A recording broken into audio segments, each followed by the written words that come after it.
Here are the saddest ways people got scammed. Number 4. Brits versus Aussies. An unknown Englishman, or perhaps a team of Englishmen, scammed at least 4 families and an accountant out of their hard-earned money. He went by many names, including Ben Davis, David Jones, and Oliver James. The leader of the team, who we'll refer to as Mr. English, called several victims after they found his website and roped them into his scheme. Mr. English was believed to be working with a group of up to 20 people who went to great lengths to make their website look legitimate. His team used authentic-looking phone numbers, credentials, and even real company names. This made it virtually impossible for their scheme to be uncovered. Authorities estimate their scams took a total of $1.58 million from their target. How can someone protect themselves from a completely fake website? This is exactly why our sponsor for today's video, Guardio, is so important. Did you know that in the US alone, you have a 1 in 10 chance of falling victim to online scams or frauds? And every month, there are about 1.5 million phony sites popping up baiting you for your personal information, meaning you have a target on your head. Well, today, we at Pablito's Way have partnered up with Guardio to protect you from these threats. If you want to have even the slightest chance of browsing safely while keeping your money and identity safe, you need Guardio. Their simple, easy-to-install browser extension quickly detects malicious extensions, harmful sites, and information leaks. Nowadays, it's hard to tell which sites are safe and where you should stay away from since hackers do such a good job of disguising them all. Fortunately, Guardio does a better job at revealing the truth. Their top-level security team has developed in-house features running behind the scenes so you can keep safely watching Pablito's Way videos, shopping on Amazon,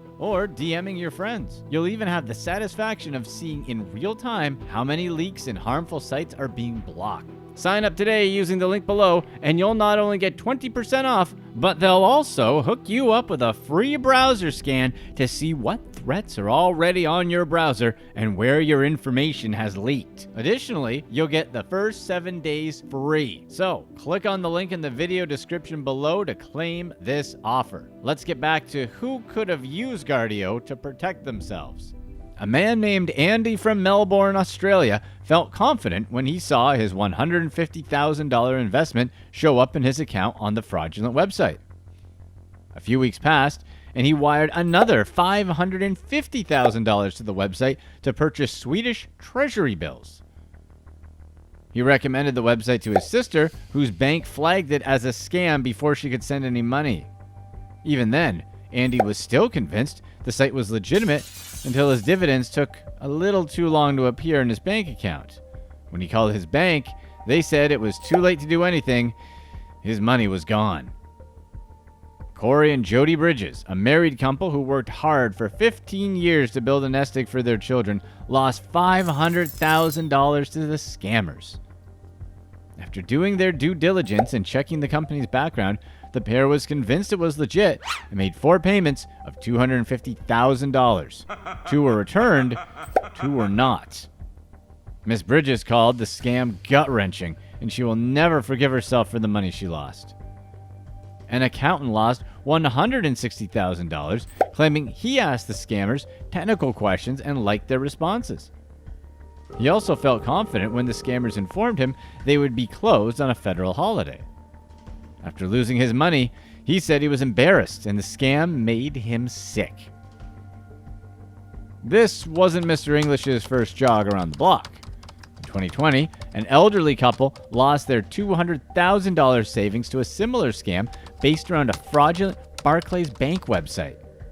Their contact was none other than Mr. English. Now they're penniless and have no choice but to live off of their pension money.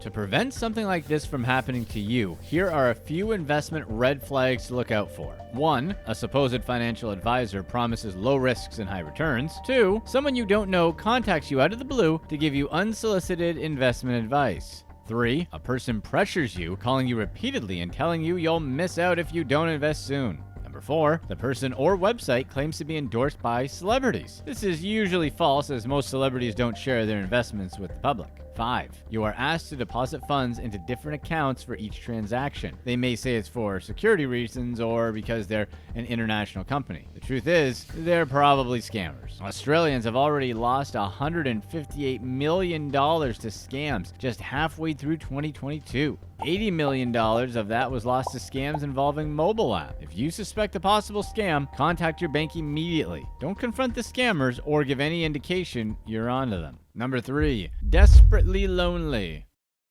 Sunita Brittain, a teaching assistant from Doncaster, UK, was swindled out of £9,000 or roughly $11,000 in a scheme similar to the Tinder Swindler.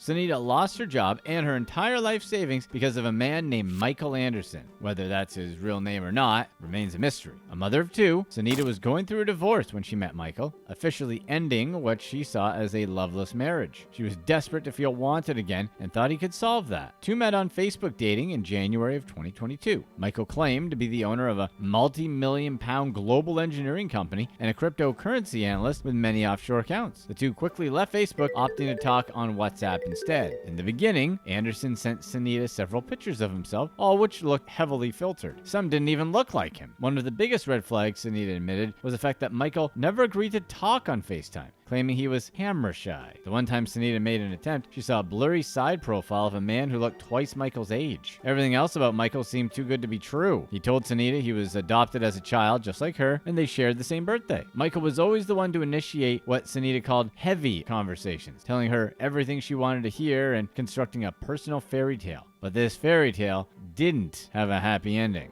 On January 17, 2022, Michael put his plan into action. He told Sunita that he had to leave immediately for Cyprus, an island off the coast of Syria, to give £160,000 to a family in need following what he called a terrible accident. As soon as he arrived, things took a turn for the worse. Michael told Sunita he had been detained by the Cyprus police, and that he needed her to make transfers from his bank account to his lawyer for him. All 3 of these payments were declined, and Sunita received an email from Michael's so-called bank informing her that Michael's account had been put on hold for security reasons. That's when Michael got desperate. He pleaded with Sunita to bail him out, staying on the phone with her so long that she ended up losing her teaching job due to excessive phone use during work hours. Eventually, Sunita was convinced, so she transferred her £9,000 life savings to an account held by David Ganna, Michael's supposed lawyer. Once the transfer was complete, it seemed all was well. Michael sent Sunita screenshots of his plane tickets back to Doncaster, where the 2 would meet and take a plane together to Los Angeles. There, they would unfreeze his bank account and have some quality time together at last. Unfortunately, Sunita received a call from Michael's lawyer telling her that Michael had once again been detained by police on his way back home, this time for tax evasion. Frustrated, Sunita called her friend and explained the situation. Immediately, her friend knew it was a scam and told her so.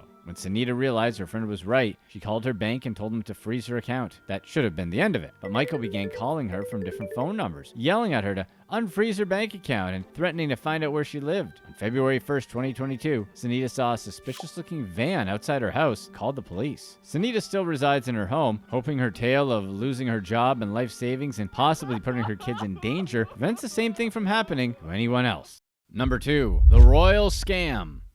Baroness Jacqueline von ZUYLEN, a member of the UK's upper class, lost her £2 million fortune when she trusted the wrong investment broker. The broker, Rodney Whiston-Dew, refused to return the Baroness's money, claiming he invested it properly and that whatever's left of her fortune was safe in a Caribbean trust fund. He claims he was obligated to use her investment money to pay for her ever-increasing expenses, including travel, clothing, food, vehicle, and furniture costs. He also claims the Baroness had a mountain of credit card debt, which he was left to deal with as she gave him power of attorney over her money. The Baroness inherited her money from her marriage with Baron Thierry von ZUYLEN, who died in 2011. The 2 split up before his death, and the Baroness received a hefty £2 million divorce settlement. The Baroness never worked a day in her life, making the loss of her fortune more difficult. Now she's stressed out, unable to pay her rent or keep up her lavish lifestyle. She's had to beg, steal, and borrow just to stay alive. Meanwhile, Du went to jail for 10 years in 2017 for a £108 million tax scam involving 5 other accomplices.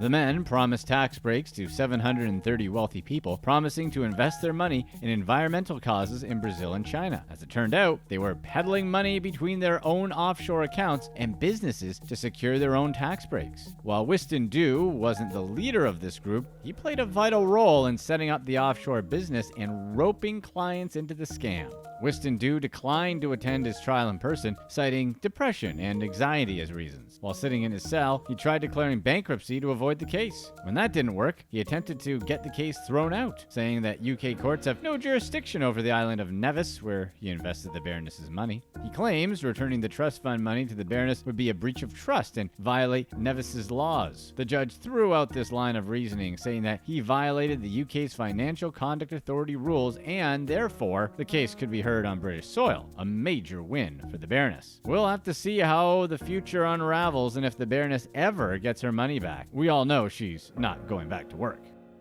Number 1. The Mom Scam.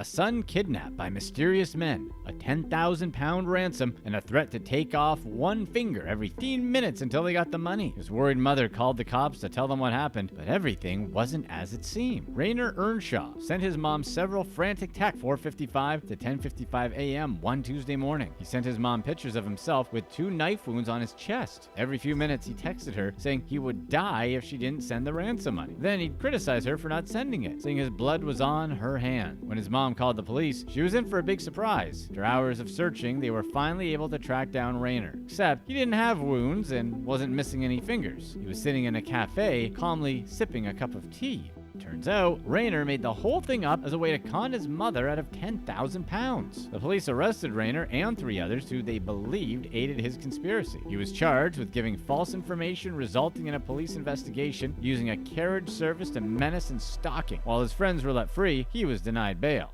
Click to watch one of these next videos.